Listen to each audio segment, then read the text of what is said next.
It's early evening here in Gouna, and this is when the town really comes to life. So I'm going to explore a little bit and see what it has to offer. First of all, I think I'm going to try one of these. How do we get one of these? Yeah.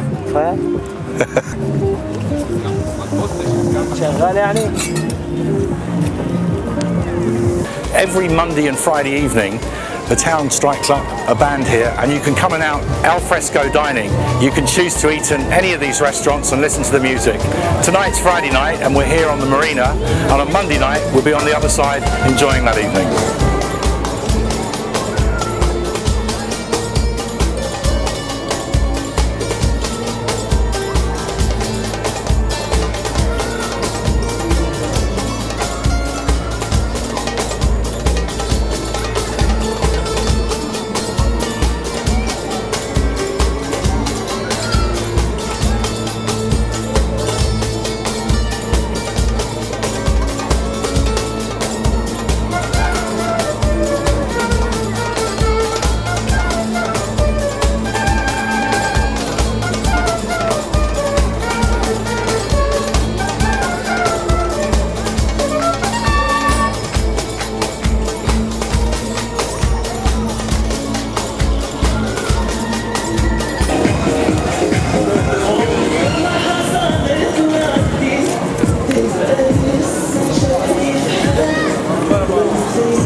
Now, there are many different ways to get around in Gouna, as I mentioned before, but my personal favourite is by tuk-tuk. Yeah. Yalla.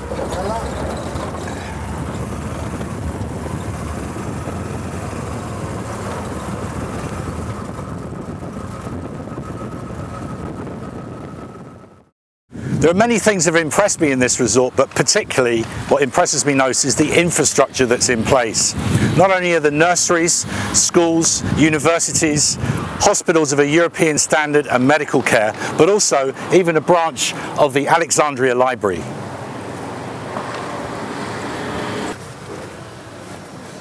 And also international banking facilities such as HSBC Bank, so you can get your money in and out of this country very, very easily. I've also been impressed to discover that during the building of Gouna, wherever possible, they've used recycled materials in the roads and the pavements. And as a result, they've won various different environmental awards. Now, I've had a good look around Gouna, and I must say what I've seen so far, I'm very impressed. I still have one or two questions that I'd like to have answered. So I'm off to the developer's office to meet Niazi Mustafa to find out more.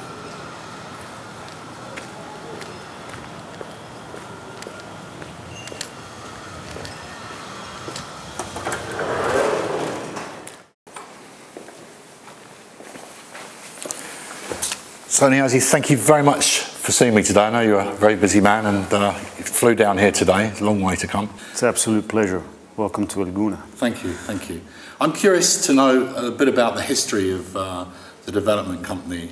Perhaps you could tell me a bit about that. Well, basically Erascom Development Holding, known in Egypt as Erascom Hotels and Development, derived from a construction background, which was a company which was developed in the 1950s by the father of our chairman, Mr. Onsi Sawiris. And Gouna happens to be one of our flagship developments. This was the first development that our chairman had basically discovered and developed, and it's been existing since 1995. Okay, so but the background of the company is like over 40 years old, and it's still a family business, is that right? It's a family business. They're all very, very involved, and I think that's definitely one of the beauties about Gouna is that you see them quite often. Okay. Walking through the resort, and our chairman this is his baby. Right. So. When I came to El Gouna, I mean, I had no idea what to expect, and I was very surprised to find it so established. Well, El Gouna covers a total area of 38 million square meters, and wow. What's been developed today, which is a fully integrated development with all the infrastructure facilities that you can think of, from hospitals to schools to hotels, etc. 9 million square meters and growing every year. Right. Quite rapidly. It's an amazing place, I'll have to say. I mean, one of the concerns that many people have about investing outside the European Union is the stability of the country. I mean, how is Egypt politically structured right now to take investment? I mean, is it a safe place to be? I think Egypt currently it's had a growth rate of around over 7% annually for the last 2 to 3 years. The influx of tourism and the rate of development is big. You have some of the biggest names which have come in to develop other developments and taken substantial land banks for touristic and residential purposes.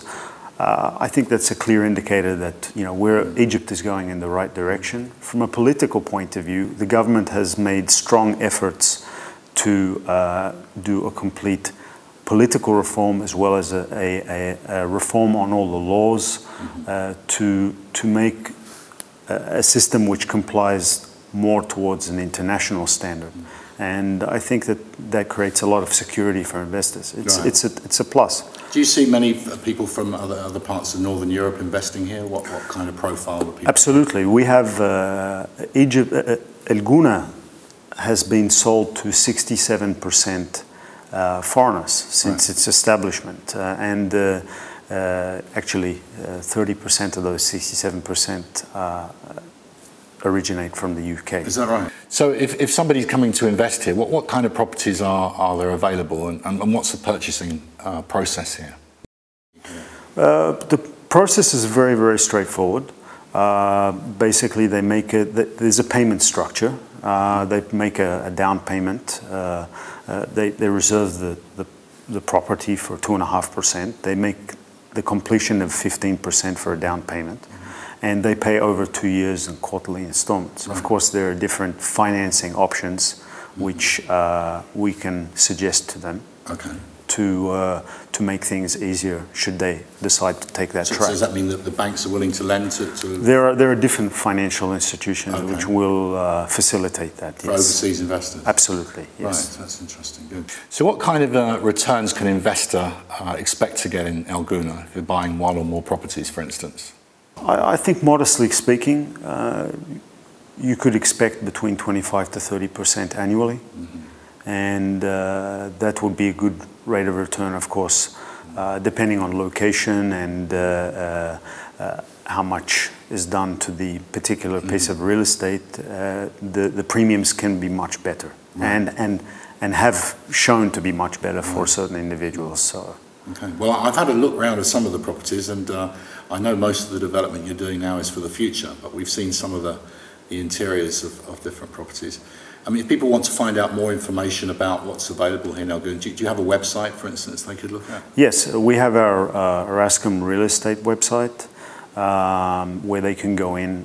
They can inquire not only about real estate, but we also have our rental department, which is linked there. And this could be a very pleasant way for them to come in and actually experience firsthand, without making a full commitment to start off with, what it would be like to stay in El Gouna, to actually experience one of the real estate products. And we highly advise that they do it that way, because it also will give them an idea of what they would prefer or what they are looking for, and they can make a better decision in that case. Okay. So Niazi, thank you very much for your time. I appreciate that, and hopefully one day I'll be able to come back again.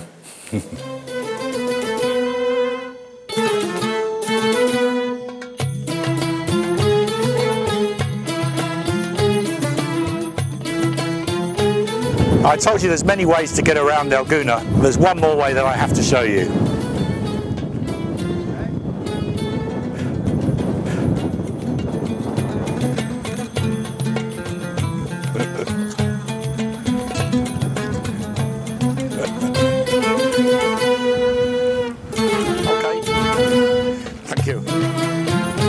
El Gouna is where Egypt's elite come to play.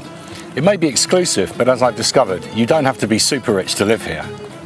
By comparison to the UK, the cost of living here is very low, with utility bills and petrol at a fraction of the price of the UK. In fact, it costs just under £10 to fill up at the pumps. El Gouna even has its own brewery. The choice of restaurants is quite amazing, with various different types of international cuisine and first-class catering standards. But again, not too expensive. If this all sounds too good to be true, that's exactly what the people of El Gouna want us to think. The people here are courteous and gentle, and almost everybody speaks English. This coming November, EasyJet will open up a direct route from the UK to Hurghada International Airport, which is just 20 minutes up the coast. I, for one, will certainly be coming back. I hope to see you here again soon. Cheers.